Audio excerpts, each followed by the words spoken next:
You're watching Operation Sheesh Mahal Part 2, and yesterday you saw how the Delhi Chief Minister splurged 45 crore rupees of taxpayers' money on a swanky new residence in the middle of a pandemic, when the Delhi government was asking for the centre to bail them out because they did not have enough oxygen plants and oxygenators.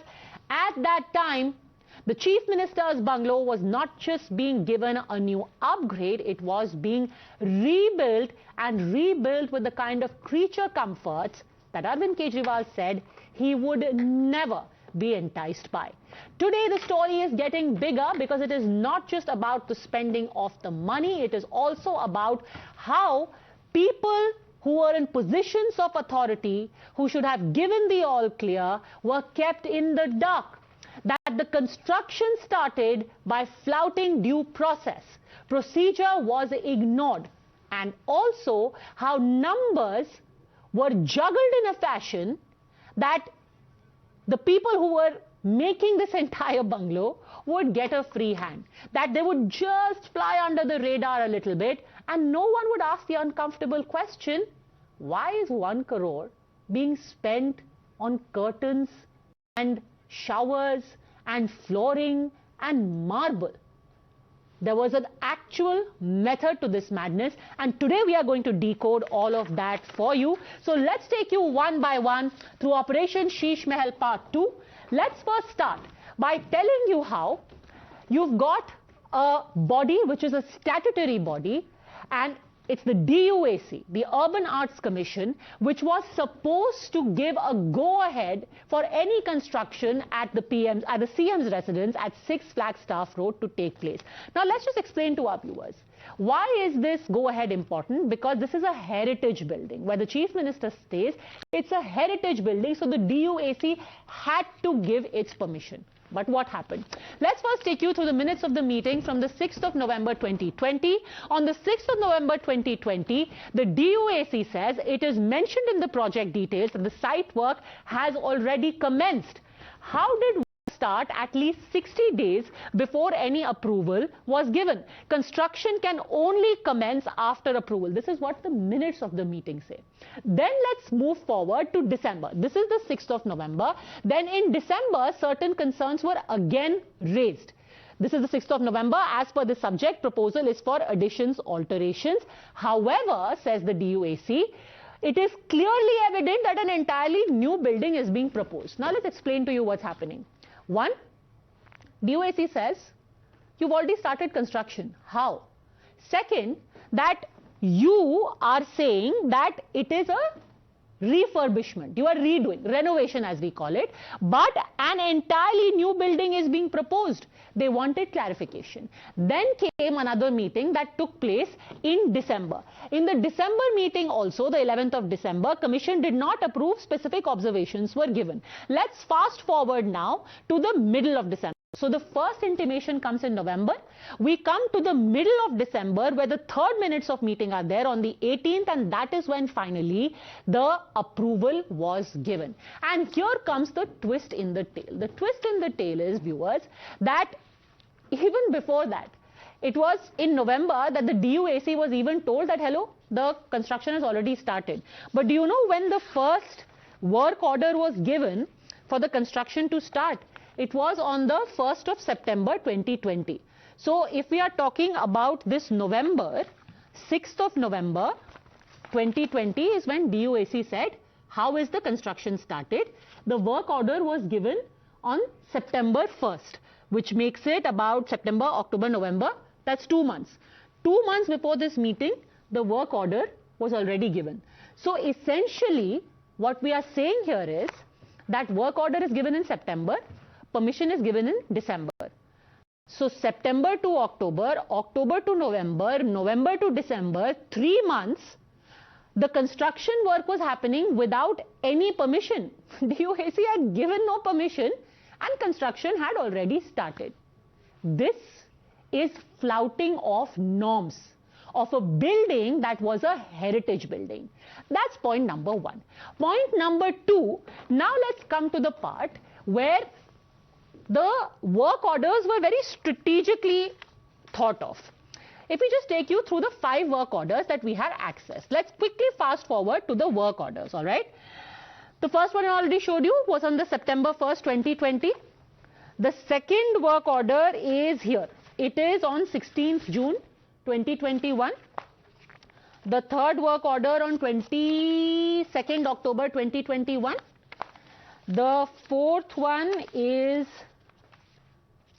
the fifth one is here. It is on the 29th of June. And the fourth one here in between. Now, if you can just come a little closer, I will show you why these work orders, can we please come here? Well, I'll show you why these work orders are interesting. Here, work order number 1, pay attention, September 1, 2020, pay attention to this figure. Rupees 7 crore 91 lakh 19 hazar. That's 7 crores 91 lakhs 19,400. That's work order number 1. The second work order is Rupees 1 crore 64 lakh. 1 crore 64 lakhs 10,500. Here, this is the second work order.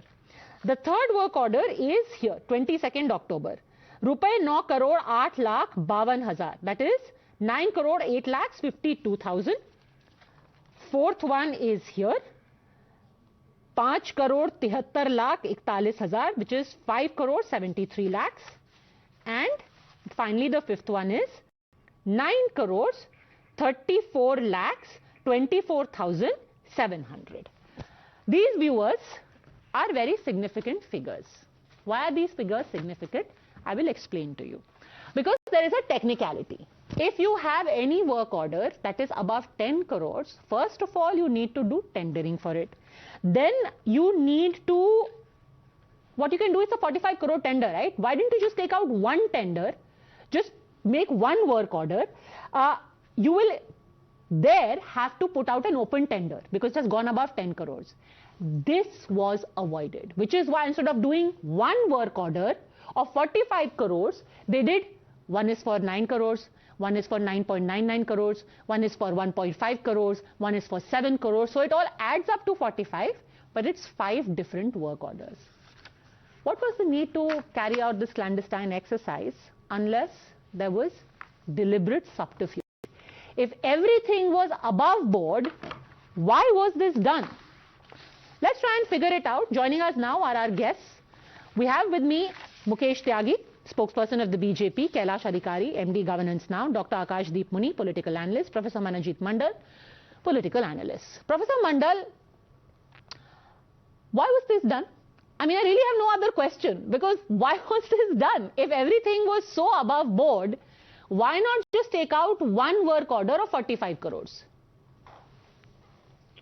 So I cannot comment on the technicalities, but if someone can buy flight of 1,500 crores by destroying the public exchequer, one can build a house of 20,000 crores during the pandemic. Sir, again, please let's not. The thing is, what happens is we keep doing this same Purana whataboutery. Why does the Prime Minister have this suit? Why does he have this pen? Why does he have this shoe? Why does he have it muffler? As far as I am concerned, if he is buying it with his own money, Mr. Kejriwal can also buy 1 crore ka muffler.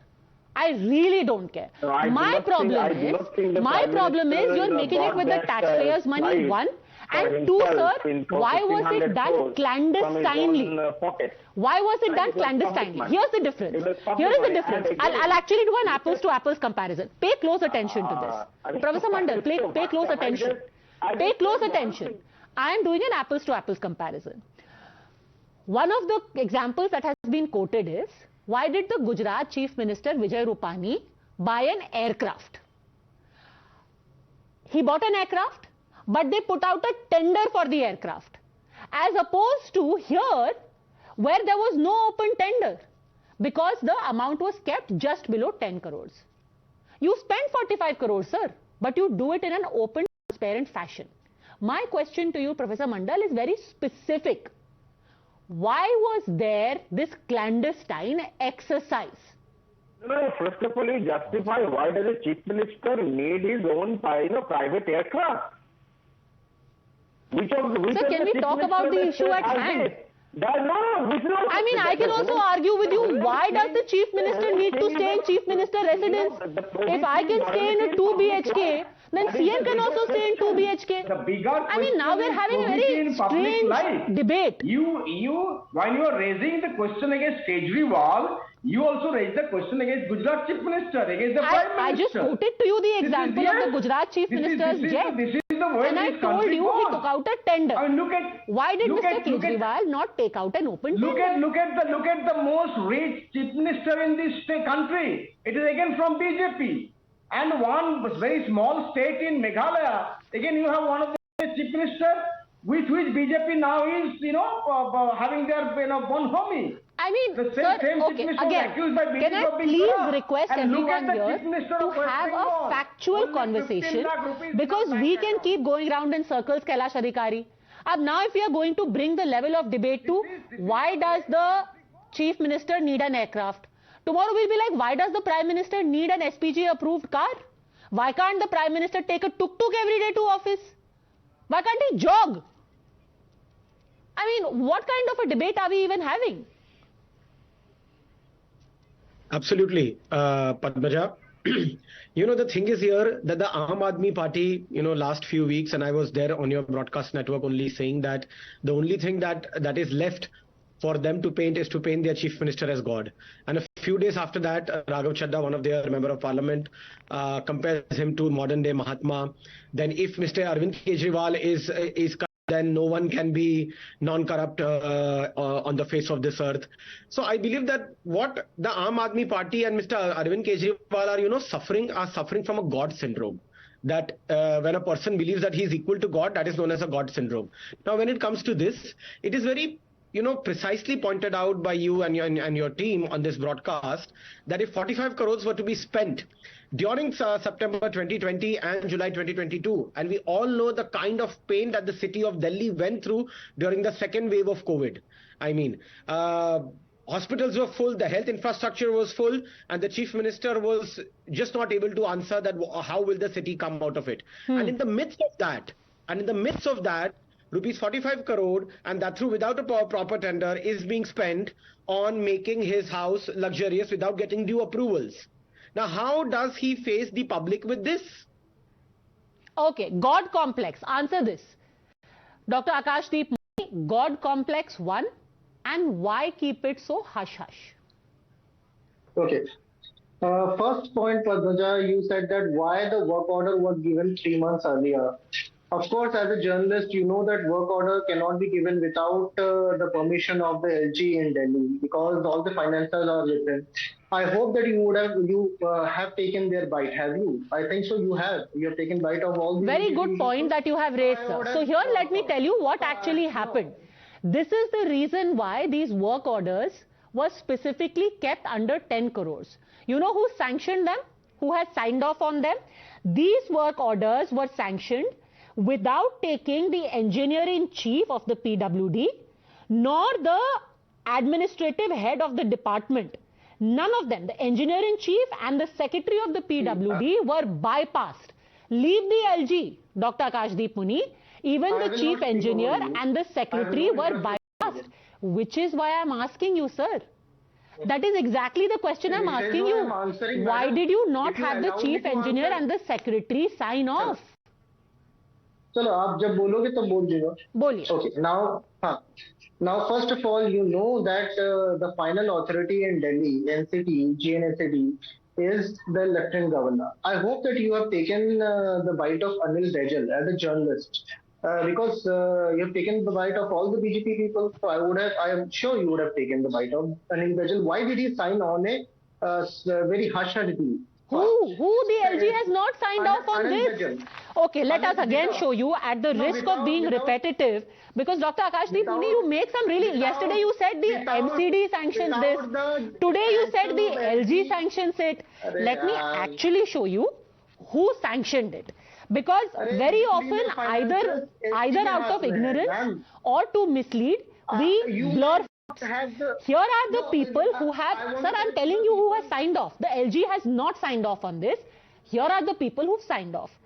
Assistant engineer, executive engineer, superintendent engineer, assistant engineer, executive engineer. These are the 6 people who have signed off.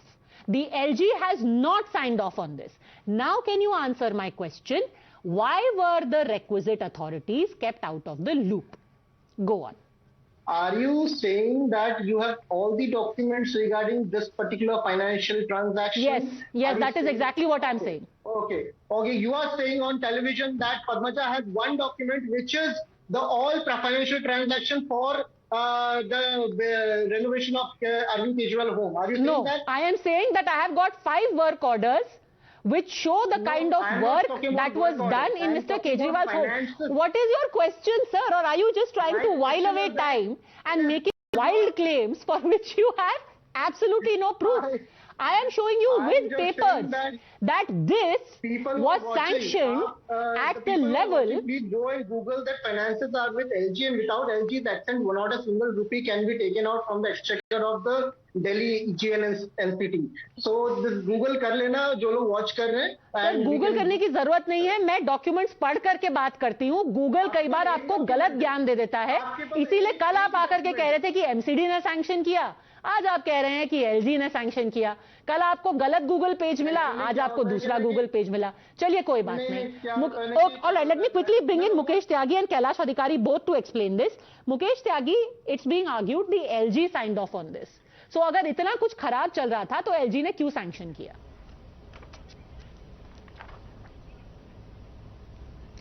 Padmaja, let me congratulate Times Now for making such a deep investigation about the saga of corruption, which is another series after the liquor gate. And I think Lord Acton said the power corrupts and absolute power corrupts absolutely. I think we don't need to get into this argument कि मेरी shirt उसकी shirt से सफेद क्यों और उसकी सफेद काली क्यों. I think this is a very preposterous argument our party is trying to make. So all these, the tendering is a very complex process, and as you very vividly explained to the process, there are 2 kinds of tender. One is public tender, another is a limited tender. In limited tender, you don't make a publications, and within the threshold limit, you can go for the empanelment of the tenderers who can be given job without going through any exhaustive bid. So this looks like the way it has been circumvented, the threshold has been circumvented. It looks like a deliberate attempt by Kejriwal government to give away the award of the contract to those people whom he wants to favor, like in Liquorgate, how he has twisted the entire public policy on the liquor, and how the government of Delhi has suffered in the hands of this Kejriwal government. One politician rightly said he's a self-serving, ambitious megalomaniac, Maharaja Kejriwal. I think his bundle of lies, right from the day he set up this India Against Corruption, the way he took the donation from Ford Foundations of 4 lakh, the way he has been lying through his teeth on a number of occasions, and he's known for taking U-turn. He apologized. Okay, we'll just give the benefit of doubt and talk only about this issue at present. If we can only get a reasonable explanation for why this entire circumventious exercise was done in a clandestine fashion, I'm sure there'll be a reasonable explanation. But in the meantime, just to make it really simple for all of those watching, here is what usually happens. If this was, say, a 12 crore tender, there would be a permission needed from the engineer-in-chief and the secretary of PWD. Then the LG would also be in the know. But when they kept it below 10 crore, the chief engineer can sanction it and the PWD minister okays it. So when you keep it at 9.99 crore, you have the chief engineer signing off and Mr. Satyendra Jain saying, "Badhiya hai." That is basically what happened. Thanks very much, all gentlemen, for joining me. We're still waiting for an explanation. I'm sure there's a plausible one for why it was done in this fashion. That's it then from me on this edition of The Nation Wants to Know. I'll see you next at 10 on the News Hour agenda, where we have the next part of Operation Sheesh Mahal coming up and some images that will blow your mind. Actual images. Don't miss it.